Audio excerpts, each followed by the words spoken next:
So it's been a minute since we talked about some things, and I thought we would dive in today with an interesting topic that I came across yesterday. Faze Banks was on the Hawk Tua podcast, and he didn't give the episode the green light, which we'll talk about in a minute, but it leaked, and he's not very happy about it. Now, for anyone that does not know, the Hawk Tua podcast is ran by Haley Welch, the Hawk Tua girl, which I assume most people know of by now, but she's the girl in the viral clip that said, "You got a Hawk Tua spit on that thing." You gotta give him that Hawk Tua and spit on that thing. You get me?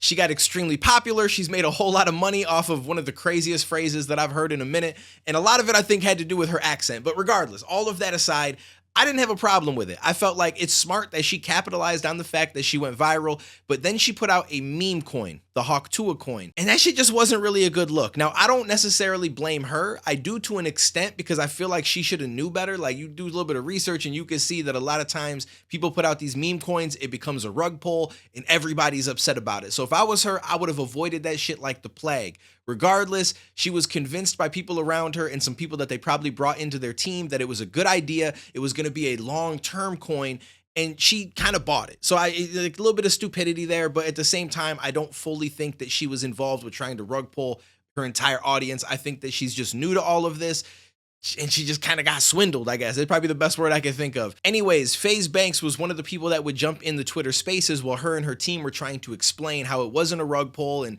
trying to convince everybody that there was no bad intentions behind the meme coin.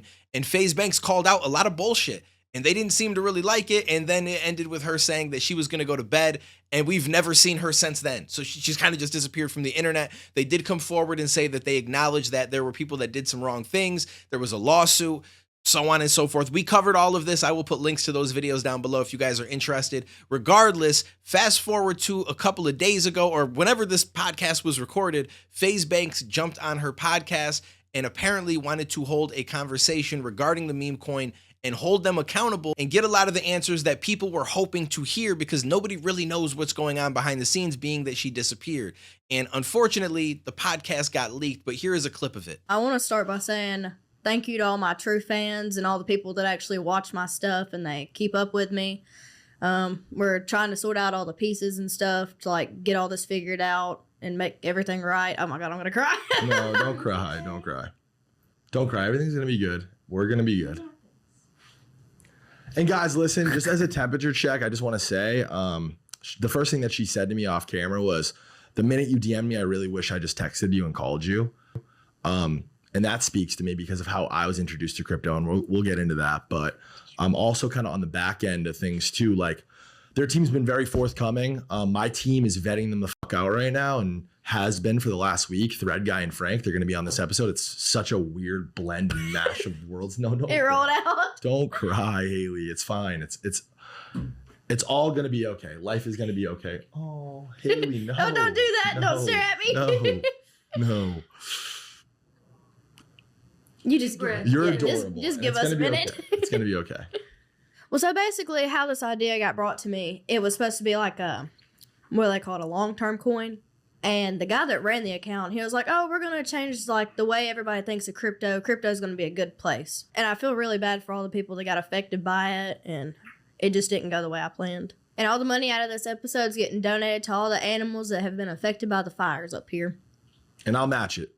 Me, Ricky, I'll match it, whatever. It's really, really important for me to make sure that we address everything and get through all of exactly what happened.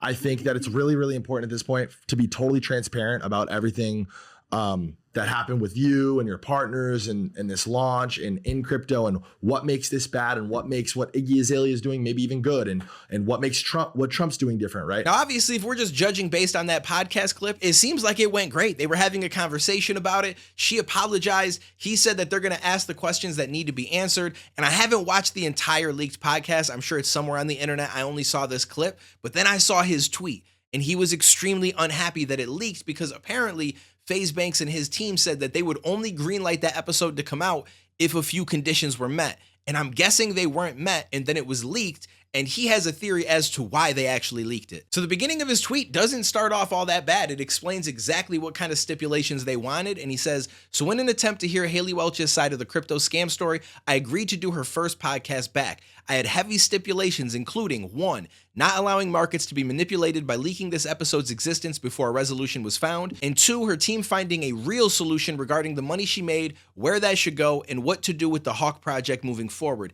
These were non-starters, and we were told this episode would only ever see the light of day if we explicitly greenlit it. And by the second part of this tweet, you can tell that that clearly did not happen the way that they had planned. So he goes on to say, these incompetent R words leaked and or inside traded the token. We noticed a random spike in volume on the coin on 2-2 along with random messages asking us if we did the podcast.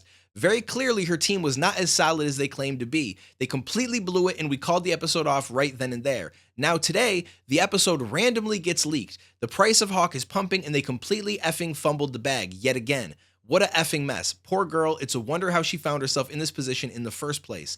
Now, Haley Welch, I'm going to speak to you direct and say the exact same thing I said to you on Spaces that night. Fire everybody, your team's effing R-word. Full disclosure, nobody from our team has ever or will ever own Hawk tokens. Highly advise anyone following the story stay far away from this, as a majority of the supply is owned by unknown developers. So obviously he's not very happy with it. It seems like they had the stipulation that they would not talk about this podcast and it would not see the light of day until a resolution was found for all the people that were ripped off. That clearly never happened, and then they noticed on February 2nd of this year that all of a sudden the token started to go up, and he started to get DMs asking about the podcast, which means that somebody leaked information that he had been on the podcast. And when people heard that, they thought, okay, let's go buy the token, because either things have settled down and things are working out, or when this leaks, it's going to go up. So let's get the token now. When it goes up, we can sell, make a profit. So he's saying it's either because it leaked and random people are buying it, or her team, again, is insider trading, knowing that when the episode comes out,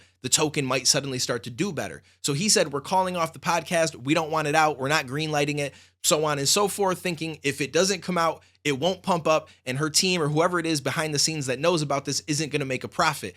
Except now the episode has leaked, which again caused the token to suddenly pump. So whoever it was that bought it early on when they first started to leak that information probably sold and were able to make money a second time, which is crazy. So it's just some money hungry people that are just doing whatever they can to get the last bit that they can get out of this situation. And it's really sad because, again, I don't fully think Haley Welch is behind this. I think she just has dumb, incompetent people around her, which he pointed out as well in much different words, but they're taking advantage of her. They're taking advantage of this situation. And I think that it's best that she does fire everybody. Start fresh. Start with people around you that you can trust. You don't need to have this big team just because you got popular off of saying you got a Hawk Tua on that thing. You can do this with literally yourself and a couple friends around you. You don't need a whole team to run a podcast. If you have attention on your name, people will listen to you, and you can slowly grow your brand from there, and things will be fine. But what she's doing right now is not it. It's not working. Now, a bunch of people obviously got at Faze Banks for being on her podcast, and I thought it was funny that he also tweeted this, which I do believe is a joke, but deep down, I think that if he had the opportunity, he obviously was going to take it. But in response to some of the people hating on the fact that he was on the podcast, he said, to be honest, I was just trying to pipe. Now, obviously, I don't think that's the only reason he went on there. I think he genuinely went on to try to clear the air and help her move in the right direction. But at the same time, if the opportunity presented itself, I mean, shit, I would pipe too. She don't look bad at all. I know some people be hating on her, but I feel like everybody deep down wants to find out what Hawk Tua on that thing actually means. And I don't mean literally, obviously we know what it means, but I mean, in terms of her doing it is, it's a whole nother story. So I'm just putting that out there. Now, all that aside, I did see another tweet under Faze Banks' tweet by somebody named Tokyo Sunbather, who I'm not familiar with, but apparently they're in the crypto space. And they said, I have come across multiple of your wallets in my research on the LA Vape cabal. I highly suggest you delete this tweet as it is in clear contradiction your blockchain activity. I will be continuing my research. So I'm assuming what they're trying to say is that Faze Banks claiming that him and his team will never and have never owned Hawk Tua coins is a lie, and that based on his blockchain, he's seeing something different. That's what I'm taking from it. I don't know for sure. I haven't seen them post any proof, but I have seen them continually hate on Faze Banks. I don't have any problem with Banks, but I also am not in the crypto space like that, so I don't know who's legit, who's not.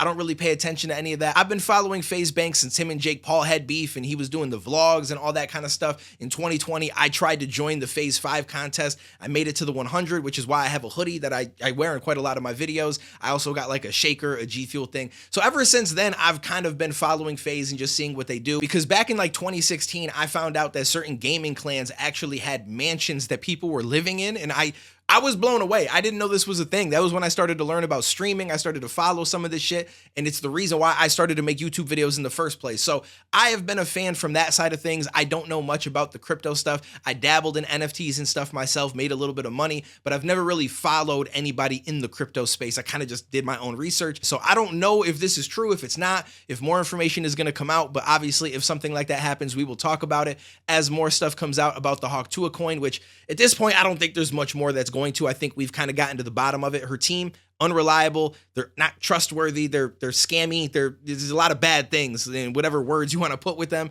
But that seems to be what's going on over there. I feel bad for her because she had a great opportunity to have a name, a podcast, make money off of that name and stuff for the rest of her life possibly.